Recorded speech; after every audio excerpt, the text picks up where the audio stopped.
Emo ato Ghana de shimama yemo bibia ha esenso emo makwaba e ba Fly FM ene Fly T Pro so ene amafufro so nyina no ye de be somo se awia pram to broadcast ye bo nsam no bebre na yen betu edwase NPP amonyoko ni ntwa odi ye nyina no yennuanum sentrofo ibi enso ka ho sanso ena honorable afenyo marking e de ba betu edwase ora committee ya John Dramani Mahama e ba betu we say we betchirem baby a wonya sika free a wodi edi sa dwumadie sa enso na adu sai chum e de aba betu edwase free se NPP amanyoko no ebesi so ene na Ghana fo wonya mfaso bebre e wo enwumasu anwo afe owura eduji tamakro enso de aba betu edwase madam Jemensa ene wona wo abato komisa honna no sisi ne de wa famra no e de ahye won nsem wo ye won ho se wo sene emra no wei ene ensama hodo pi ene ya bobo no yede mu nhye mu nyina ebe somo se awia pram to breakfast ye bo osamufo asakase bo mu production team no so bo machidom na ansa na ebe sha sene media seda eko ede aman able sponsors Apex Electrical Engineering was says about troubleshooting and access street light installation na Apex etimi edi sajuma JB and to say a commercial and access domestic house wiring so person ye block factory wiring filling station wiring nyina no Apex etimi edi sajuma JB enti baby a wo bia no frɛ wo mu a ene na wode won kuku kaka beba na wone wo aba bedi dwuma obutum e wo pokwase abensu eho ena wodi wo mudwuma betimi so ne mpanefo ahwehwe enkomo 0554 620 305 0554 620 305 and 0207 928 593 0207 928 592 and to self-pese ebia no mo twetwe nkomo wa be fontentan fidie ni so ne na betimi amom email at daniel.tete095@gmail.com na oni wo mo etimi edi ensa woso Magdalene natural mineral water nsukroji American fo na medem ama obibia se ubeye dwumede bi se wedding engagement upensu papa na odi ama wo howo nsu ehho tinsukroji a odi afa enfidiem na nsusu asoboni bia nso eni ho a na eno a ene Magdalene natural mineral water ubetimi enya ne dudu atu dia frempanifo na eni wo mo ehwehwe komo 0538 461 144 0538 461 144 and 0205 225 477 0205 225 477 wobutum ewo kwa fukrom opposite to Kanta School Junction ho ena wodi wo mujuma sanso ena American Food the General Enterprise na medi ama wo data band power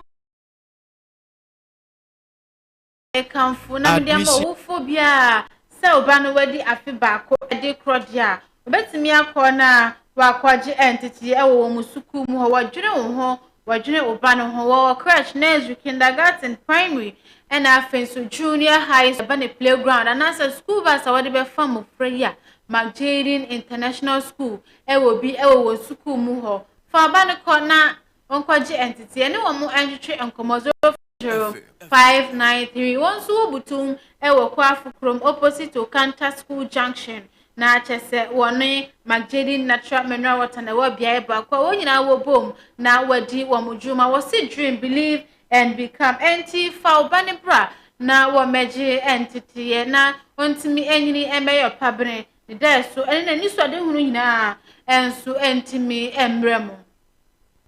Mamifao encore Primus Place and Event. Primus se se jumedi na chi no nso beje 3 point there. Ene na afa no ebra fa wo no anase wona obedi juma no nyina afa wo mo ebra Primus Place and Event. Wo si wo guest room se de be ma ho afa wo meeting places enti se adwuma fo mo pese mo nyankita hodie bia no betimi akọ wo conference room ni nyina ebi ewo ho afa serene environment ehodi ene na chese okohodi abetimi adwa ho me ankasa enti enko bebia just a private place and event na hoko enti so be adwuma bi na ohwe na event planning no enti mi enko yedia ene na o me kamfo Primus Place and Event and so at Amau and two be a birthday party organization wo hwa enko yie organizer crowd djuma ahye na ninsano and the channel do for her the sound so not do for her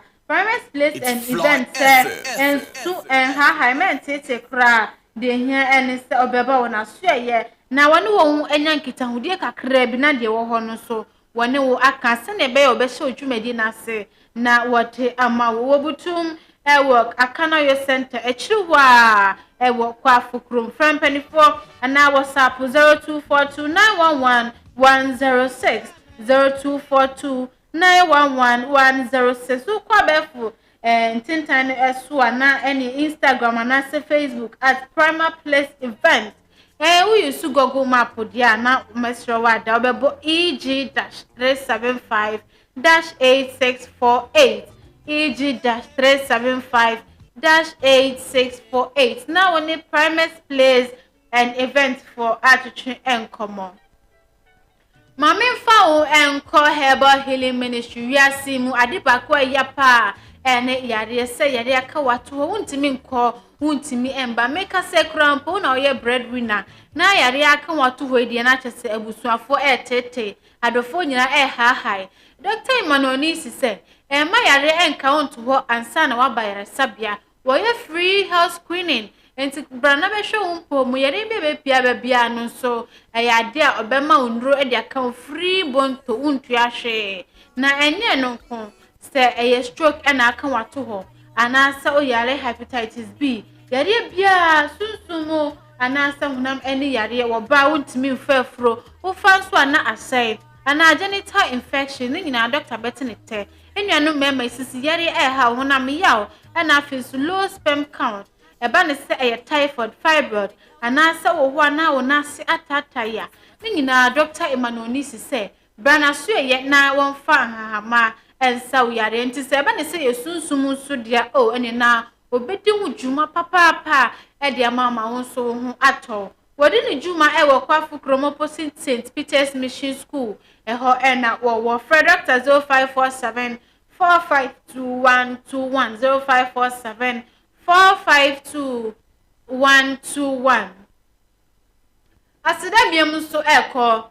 de ama Fly FM any Fly TV GH se wo so yasene Fly FM se wo wie media school ene usuku akoye se wo koye DJ wo koye newscasting program hosting ana se wo koye bibiti se sports presentation ni nyina wo ba be ma wakwanya ema wo de adijuma enti na chese wo so ba be kodare e wo central adjuma no sumu enye no ku wo ye product bi abadwama ne so na wo pese wo bohu dawro edemawa ni nyina Fly TV ene Fly FM ebetimi abodawro ne de amama won so onya dwadifo onya de tonfo enya de tofo na chese won so dwumedi awudi no wonya eso emfaso wo bedi djuma bronya abe ene na event bebre na ne bekoso wo pe MC papa na wa bedi utwuma ma wo be wi mfaso bebre dia wo bi MC ya waje entity papa ntinya dia e kabubro bia enso betimi aba wa kwemu afa dwumadi bia wodi bia na wo pese wo betwa ko aba fontintan ne so ne nyina wo ho ede ema wo ye sofo pese obeka nyame asem na adofo ne adehye nyina so ne adwensachra ne nyina akonya enso ewo ho de nya ne se ba unu omo ebenya nkitahudie na ntiase atimi aye adwuma Fly TV GH butum ewo kwa afukrom eni mpenifo enkase 0249 241 301 0249241301 and 0597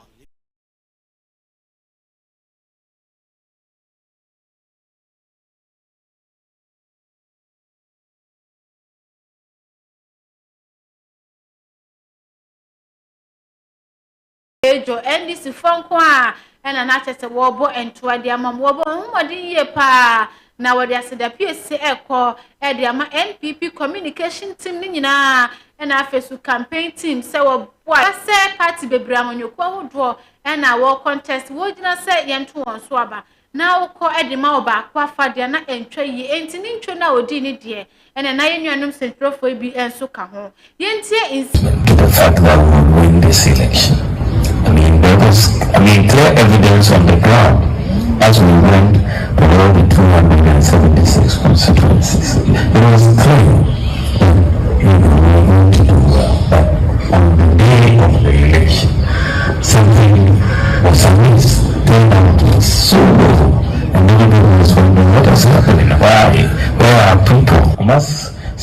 I said, we worked very hard in the campaign. I must tell you that I'm very proud of the communication team. Very, very, very, very proud. We did very well. We did an excellent job. I must congratulate you. We dominated the NDC in social media. I mean, by far, very, very clearly. And we were working against their ownership of support from key media houses, isn't it? Yeah. You know, so which put us at a disadvantage in many ways in terms of the communication field, because we had a lot of these key media houses who were not on our side, and so we had to, but you fought very hard every time you had the opportunity. I've been following the communications very closely over the campaign because I wanted to know how things were going across the space.